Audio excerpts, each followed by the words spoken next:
Hey everyone, it's Ariel. So today I'm going to be showing you guys how I tone my hair darker at home. So right now I just have way too many shades going on in my hair.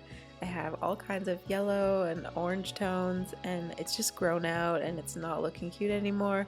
So I decided I'm just going to go a little bit darker for now just to blend in any of those harsh lines and just make it a little bit less high maintenance for now. So the first thing I'm going to do is dampen my hair. So with a little bit of editing magic, there we go. And now that my hair is damp, I'm actually going to go in with a t-shirt and just squeeze out any excess water because I just want my hair to be damp but not soaking wet. Next, I'm taking my wet brush and I'm just going to gently detangle my hair and make sure there are no tangles before we start sectioning.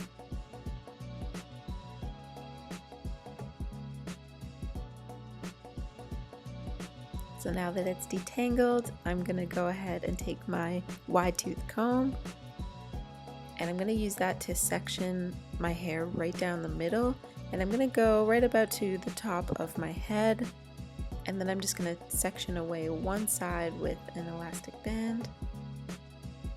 And now I'm making a part from that very top part of my head down to my ear, as you can see here, and don't mind the line being extremely crooked. And then I'm just clipping away that front section and I'm going to do the exact same thing on the other side. This definitely doesn't have to be perfect, so don't worry too much if you can't get your line straight, just like me. You just need your hair to be out of the way so you can work section by section. So now I'm going to divide this back section into two sections just to make it easier to work with. So I'm basically taking a section at the top of my ear and just going straight across the back to make a straight line, and then I'm clipping away the top section, and this bottom section is where we're going to start. But of course, before we start, we have to mix our color, so I'm just going to show you guys what I'm using. I'm using this Joico Lumishine 5-volume developer, and I'm going to mix this 6N and 7N together to make sort of a neutral dark blonde light brown color. And now it's time to start measuring. So each of these bottles has 60 ml in there, and I'm going to use half of each bottle, so I'm just measuring that out now. And then I want to use an equal amount of the developer, so I'm just using my little measuring bottle here, and I'm going to measure out 60 ml so that we have 60 ml of developer and 60 ml of color. And then I'm just pouring my developer right into the color that I poured into the bowl. I'm just giving that a quick mix. You want to make sure it's mixed pretty well so that you get this consistency here. It's perfect. And now that we have our color all mixed and ready to go, it's time to start applying. So even though I'm wearing an old shirt, I'm just going to put a cape on just in case. And now we're starting to apply at that back section I mentioned earlier. And so for right now, I'm just trying to apply closer to the root than at my ends because we want to leave the ends for the end.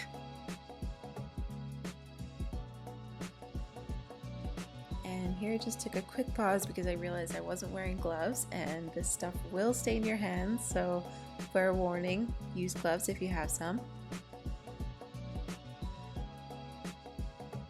Anyway, so back to applying, and an important thing I wanted to mention to you guys is that I'm using a demi-permanent color that's lighter than my natural root color, which means it's not going to lift or change my natural root color at all. It's only going to deposit color into the parts of my hair that are lighter than the color I'm applying, if that makes sense. So just keep that in mind when you're choosing colors if you're going to try this at home. And I actually decided to apply the rest of that back section because it is a lot darker than the rest of my hair anyway, so I just went ahead and did that whole section. And now I'm just pulling down the top section at the back, and for that section I am going to leave out those ends, so again I'm just focusing more at the root and mids of my hair. And because this is a bigger and thicker section, I am going to split it into smaller sections just to make sure I'm not missing any spots, so that's what I'm doing here.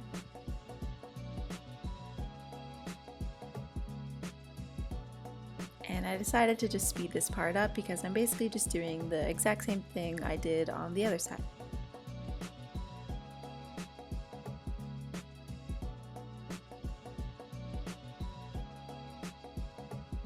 And now I'm moving on to these two front sections. So I'm just taking those clips down, and then I'm just going to start applying it the same way I did for the last section. So applying a few inches down my hair strand just to break up that line between my root and the color in the middle of my hair. And here you can really see the line of demarcation. It just does not look good at all. That's the spot that I want to cover up right now. And again, I don't have to worry too much about my root because this color is not going to change it. So I'm mainly just focusing on the line between my natural regrowth and the color in the middle of my hair.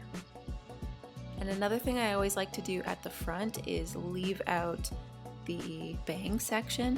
So as you can see, I just pointed to that area and how I'm not really saturating that part just yet, because I do want those parts to be a little bit more natural and sun-kissed looking. So I'm okay with them being a touch lighter than the rest, and I also don't want them to over-process because that is where my hair is the most fragile. So once we're closer to being done, I'll go back in and apply those front pieces.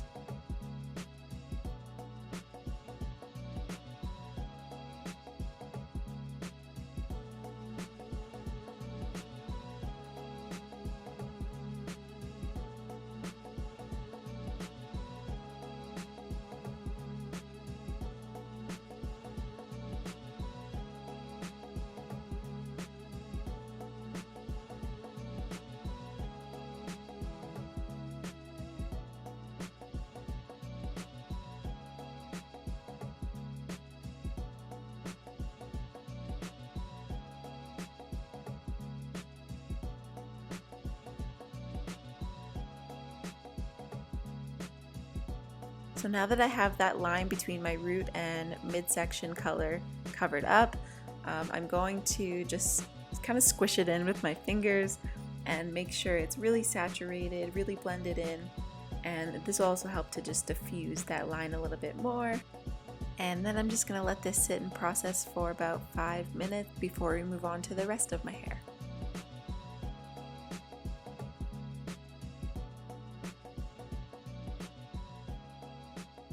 Okay, so it's been 5 minutes. It doesn't look a whole lot different than it did 5 minutes ago, but it has had some time to process just a little bit more than the rest of my hair, which is what we want. And now we're going to move on to applying the rest. And now I'm actually going to take my spray bottle with water and I'm just going to dampen my hair very slightly just because it's dried up quite a bit since I wet it all over. And it's also going to help the color glide through the ends a little bit easier. Now I'm just taking my wide tooth comb again and I'm just going to create those same lines that I did earlier from the top of my head to the top of my ear. And then I'm just going to comb through the back section first, just to, again, diffuse that line ever so slightly, and also to remove any tangles that might have accumulated from when I was applying the first part. And for this part, I decided to just use my hands to apply the color, so that's what I'm doing now. I always like to be able to feel what I'm doing, and sometimes with the brush you just can't really tell if you're getting it saturated enough. So anyway, I'm applying a really good amount to the ends and just making sure everything is saturated. I'm not missing any pieces. And of course doing the same thing at the front. I kind of did a mixture of brush and hands to apply the front sections, but whatever helps you get it more saturated. It's usually easier to apply it with the brush and then go back in with your hands and smooth it over, just because then you can feel what you've applied and you can really make sure you got enough on there.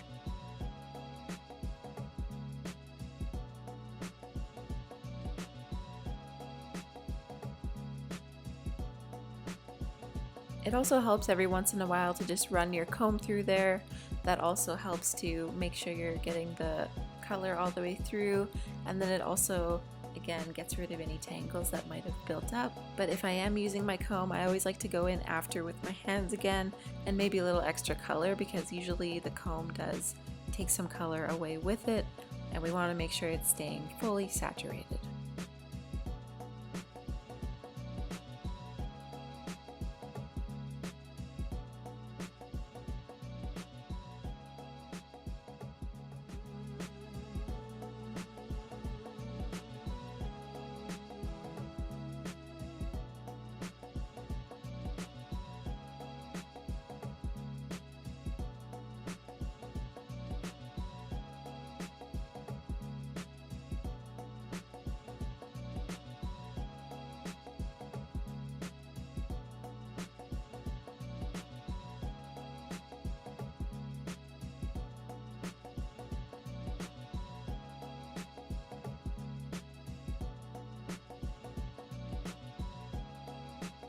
So now I've gone through section by section. I've got every strand filled with color, and now I'm just going in with my hands again to kind of smush it all in, make sure it's all saturated.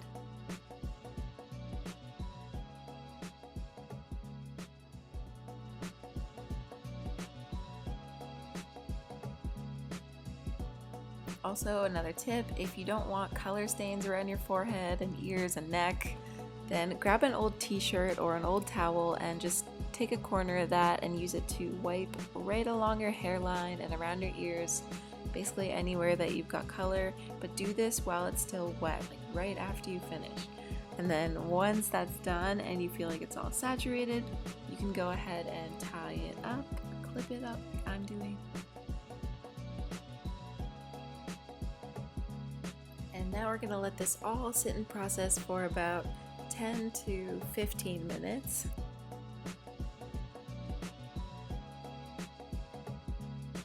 And I decided to start editing this video while I had the color in my hair, so I kind of forgot that it was processing, so I left it in for 20 minutes. But anyway, it still looks good.